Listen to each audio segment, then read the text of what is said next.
Lately, I've been wondering, if I was a kid right now, how would I be handling everything going on? As a kid and preteen, I documented my feelings on everything, so I probably would have some sort of video diary talking about what's been going on. Though I'm not positive, I know that currently I'm thinking about what kid me did for fun. I tend to fall back on nostalgia in times of high stress. I gravitate towards it since it gives me a sense of comfort, like a blanket or your favorite stuffed animal. We all do this in some way or another. Many have gone back to rereading books or rewatching a show they loved as a kid during this quarantine. Others have rediscovered their love for activities like painting or solving puzzles. In the New York Times article, Why We Reach for Nostalgia in Times of Crisis by Danielle Campo-Amar, she points out, according to Florence St. Jean, a trauma specialist and the executive director of Global Trauma Research, as a way to cope during times of high stress, our brains often take places that we subconsciously designate as safe, like past memories of a joyful vacation or happy childhood moments that made us feel loved. This also makes sense as to why Animal Crossing New Horizons has been arguably the biggest game this year.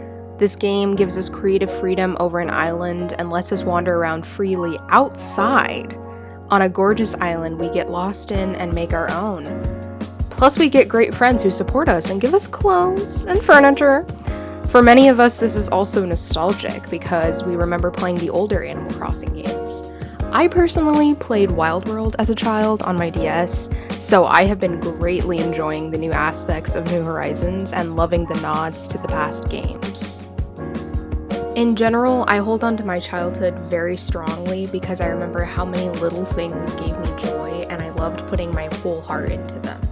Since this lockdown first began here in the US in March, I slowly started getting more and more glued to my phone than before. Especially in the beginning of the summer when I had more free time. I was overwhelmed each day, leaving myself to end up feeling numb and a negative blob. Since many of us have more time on our hands, it's a great time to rediscover activities and educating yourself in new ways. There are countless books to read, podcasts to listen to, and videos and shows to watch. The idea of endless content, even that in itself, can sound overwhelming if you're like me and making decisions is hard, but this is something to also be happy about.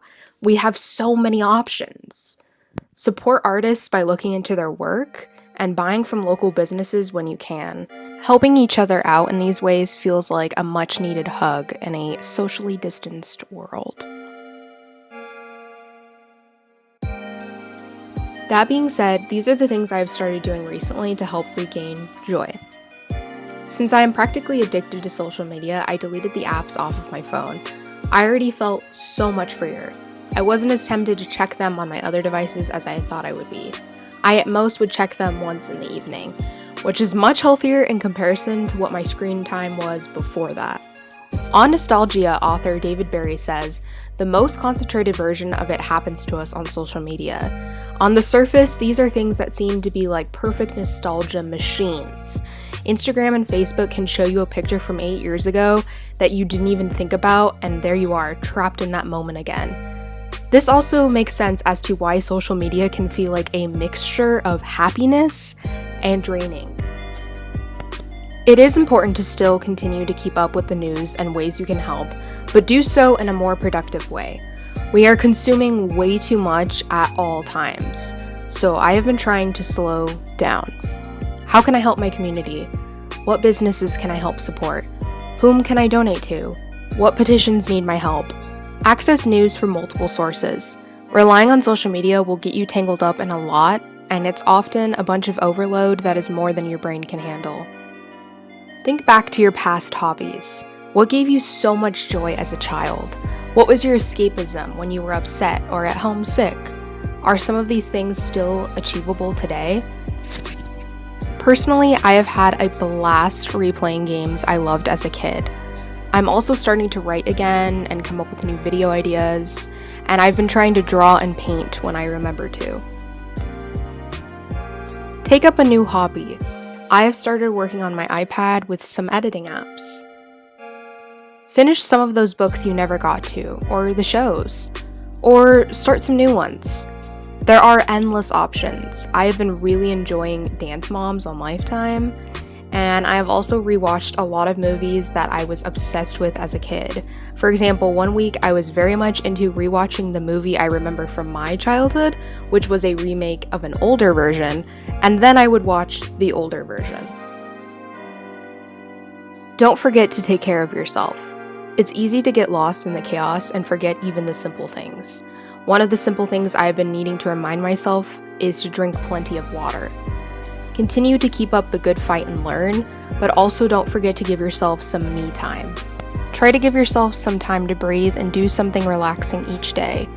My diffuser calms me a lot in the nighttime. I like to focus on the colors and breathe in the lavender essential oils. If you are able to safely go outside, try to go on a walk or sit outside in general. The sun truly does wonders. Cleaning and reorganizing your room or a space in your home can help a lot, especially in terms of motivation and calmness.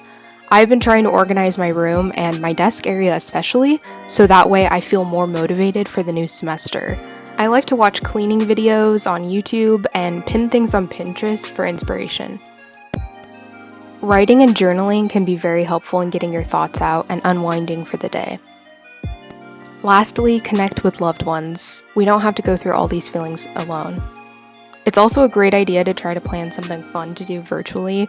I've been enjoying FaceTiming and extensions like Netflix Party, which allows you and your friends to watch the same show or movie together. Something I admire about young me was that she wasn't afraid to be messy, just went all out on projects and would get lost in new ideas and hobbies. Even when she decided she was done with something, it was right on to the next thing to fall in love with, but still holding a special piece of me in that past subject. With all the craziness and my need to strive for perfection, I became afraid to get messy again. Now I'm trying to let my inner child roam free with creativity again. Following these tactics are easier said than done. I mean, even as I've written this script, I realize I'm not doing all of these things every single day, and that's okay. We don't need to be productive 24/7, and not every day will we do each thing on our mental list. Finding a balance is key. In an article by the Washington Post titled, "Don't Feel Like Getting Things Done? It's Okay Not to Be Productive During a Pandemic," author of the article, Sunny Fitzgerald, interviewed psychotherapist Dana Dorfman. "You're going to vary. This is a one day at a time kind of experience," Dorfman says. "There are going to be days when you're less focused and more overwhelmed. And that is okay. This is a very stressful time, and you shouldn't be operating on all four cylinders all the time." I leave you with another quote from Dorfman. "There's no right way to get through this, other than allowing yourself to be your own way."